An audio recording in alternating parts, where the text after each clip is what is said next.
دروازہ کھولو میں عباس بن علی ہوں. یہ کہنا تھا نا, اندر سے کوئی آواز نہیں آئی. پھر حضرت عباس نے کہا میں کہہ رہا ہوں دروازہ کھولو, رات کے اس وقت میں کون ہے روضہ رسول میں؟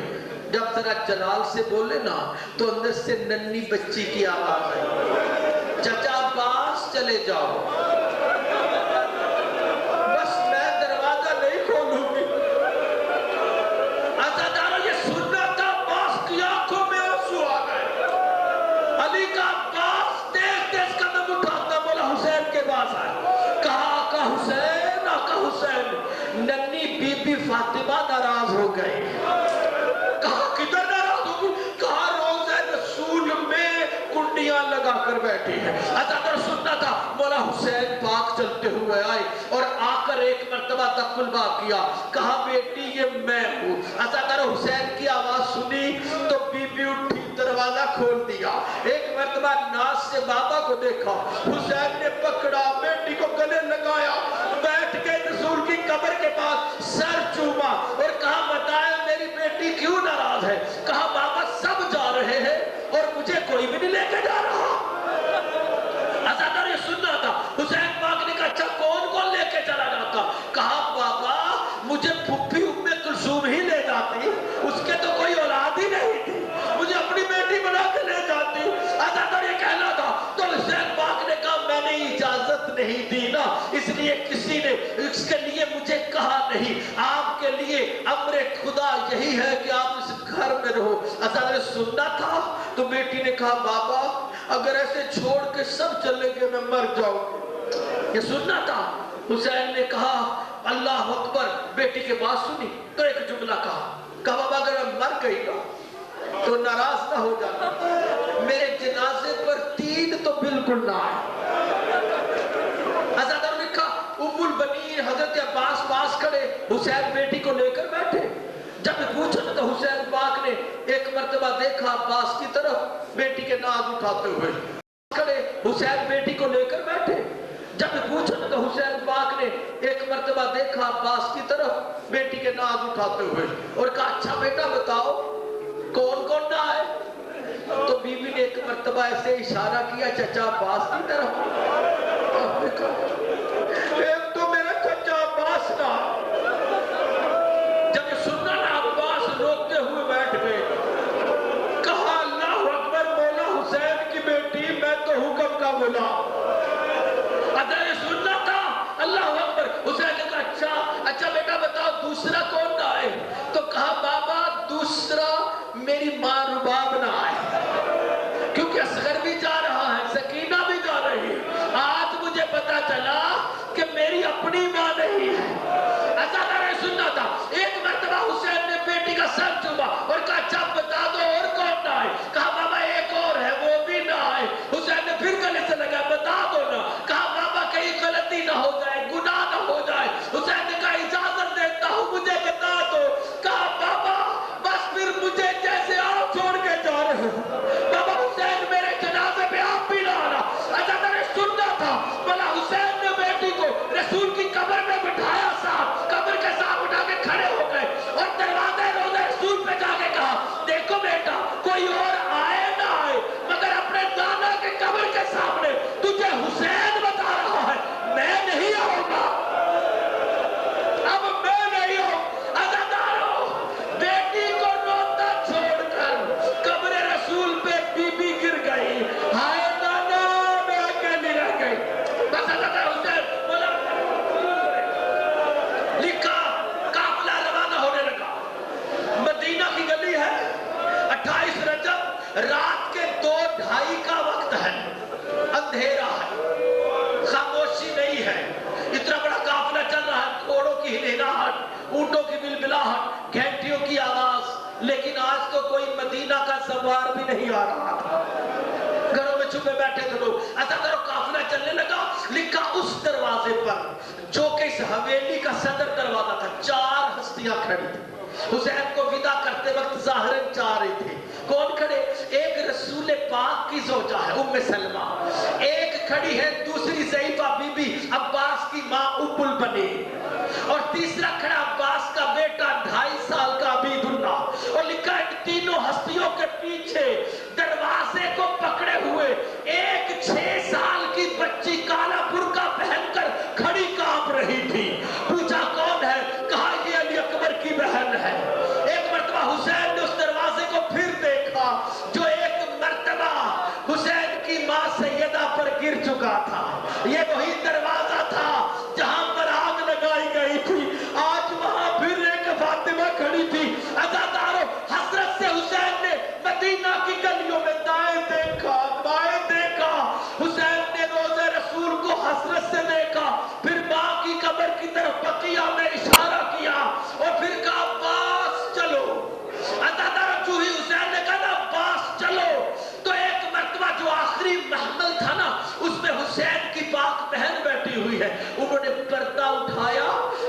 چہرے کو باہر نکالا اور مدینے کی کھڑکیوں کو دیکھا، دروازوں کو دیکھا. جدھر سیدہ کی نظر جاتی تھوڑی کھلی کھڑکیاں بند ہو جاتی. جو قافلہ چلتا رہا، بی بی سیدہ ایک دروازے کو بار بار پردے اٹھا کر دیکھتی رہی. جو ہی دروازہ شہر کے پاس قافلہ آیا، حسین گھوڑا بڑھا کر آگے گئی. کہا بہن زینب اب مدینہ سے کوئی نہیں آئے. ایسا تو یہ کہنا تھا. قافلہ چلا.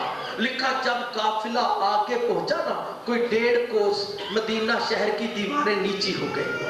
جب دیواریں نیچی ہو گئی، حسین نے دیکھا کہ بہن ابھی بھی مڑ مڑ کے دیکھ رہی ہے، ابھی بھی مڑ مڑ کے دیکھ رہی ہے. لکھا مولا حسین پاک دوبارہ قریب گئے. دور شہر نیچے نظر آ رہا تھا. حسین نے جا کر کہا بہن سیدہ میں نے آپ سے عرض کی نا کہ مدینہ سے اب کوئی نہیں آئے گا. یہ سننا تھا کہ بہن نے ایک مرتبہ بھائی کی طرف دیکھا. کہا بھائی آپ امام ہو، آپ کی بات کا انکار نہیں کر سکتی. مجھے پتا ہے مدینہ سے کوئی مددگار نہیں آئے گا، لیکن بھیا حسین مجھے بس اتنا بتا دو، میں جب سے شہر سے نکلی ہوں، قافلہ نکلا ہے، وہ پیچھے کالے برقے والی